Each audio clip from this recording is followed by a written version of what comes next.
Assalamualaikum warahmatullahi wabarakatuh. Nana, Ibu akan menjelaskan mengenai penentuan pewilayahan formal dengan metode bobot indeks.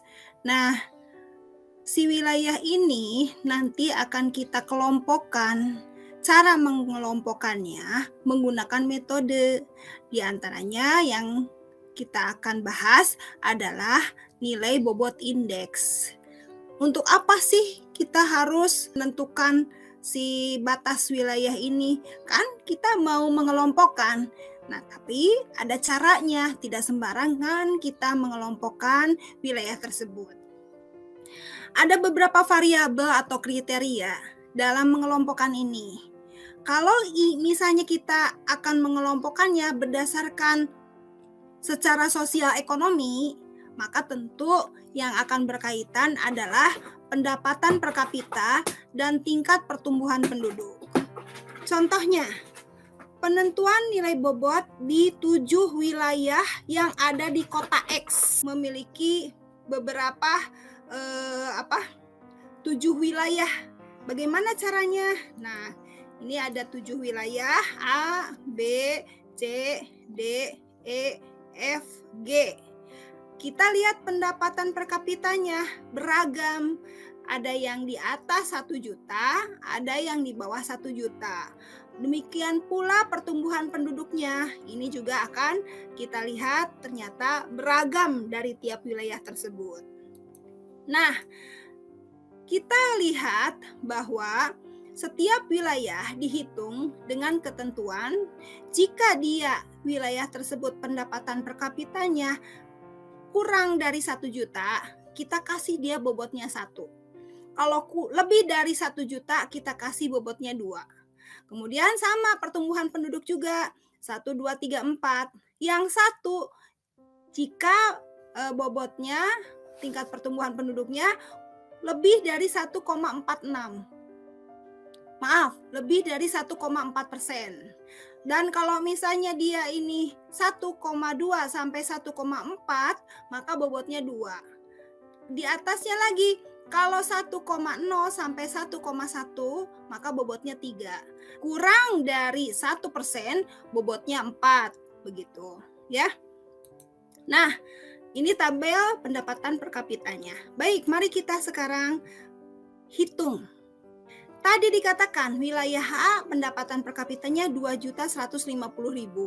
Maka ini kita golongkan karena dia di atas 1 juta, bobotnya 2. Ke bawahnya kita lihat 650.000, berarti di bawah 1 juta, bobotnya 1. Kemudian ini 500.000, di bawah 1 juta, bobotnya 1. 1.550.000, ini di atas 1 juta, bobotnya 2. Demikian seterusnya.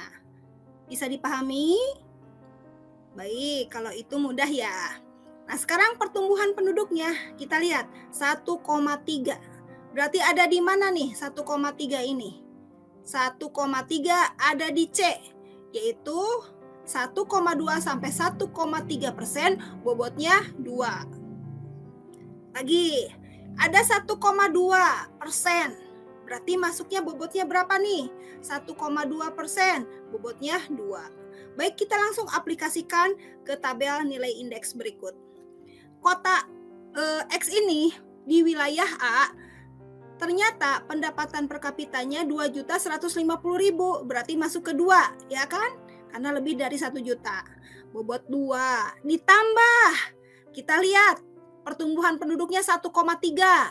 Berarti bobotnya adalah 2. Jadi 2 ditambah 2 sama dengan 4. Sekali lagi, untuk wilayah B, kita lihat pendapatannya 650. Berarti dia ada di rentang kriteria di bawah 1 juta. Karena itu bobotnya 1. Tulis 1 di sini. Ditambah 2. Kenapa 2? Karena kita lihat kota B ini 1,2%. Masuk ke mana 1,2%? Yang C ini 1,2 sampai 1,3%, bobotnya 2. Terakhir sekali lagi ya Ibu contohkan, yang C. Yang C ini kita lihat pendapatan per kapitanya 500.000. Kalau 500.000 berarti pendapatan per kapitanya adalah sebesar ini bobotnya 1 di bawah 1.500.000 itu. Jadi tuliskan 1. Ditambah sekarang tingkat pertumbuhan penduduknya kota C ini berapa? Ternyata 1,3%. 1,3 masuknya kemana? Ke C. 1,2 sampai 1,3%. Bobotnya 2. Jadi 1 ditambah 2 sama dengan 3. Paham ya? Nah, kalau sudah paham, jumlahkan semua nilainya. Hasilnya 26. Nah, dari 26 ini kita buat intervalnya dulu. Kalau untuk menghitung interval, nilai terbesar 5 di sini angka terbesar dikurangi nilai terkecil adalah 2. Dibagi jumlah ini wilayah ada 7. Jadi 5 dikurang 2 sama dengan 3. Dibagi 7 sama dengan 0,4. Jadi nanti ini intervalnya segini. Berikutnya apa yang harus kita tentukan? Rata-rata. Berapa rata-ratanya? 26 dibagi jumlah wilayah 7 sama dengan 3,71. Untuk apa Bu ini 3,71? Kita akan mencari angka terdepan dulu untuk kriteria wilayah 1. Diketahui ternyata untuk standar deviasi dari penghitungan ini adalah 0,5.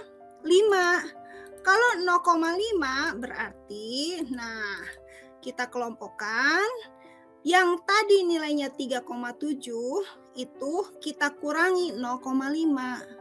Hasilnya 3,2. Inilah angka pertama untuk wilayah 1, kurang dari 3,2. Sekarang wilayah kedua, bagaimana?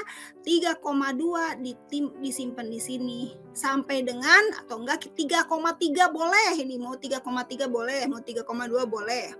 Artinya ditambahkan intervalnya tadi, interval berapa? 0,4 sampai kita jumlahkan hasilnya 3,6.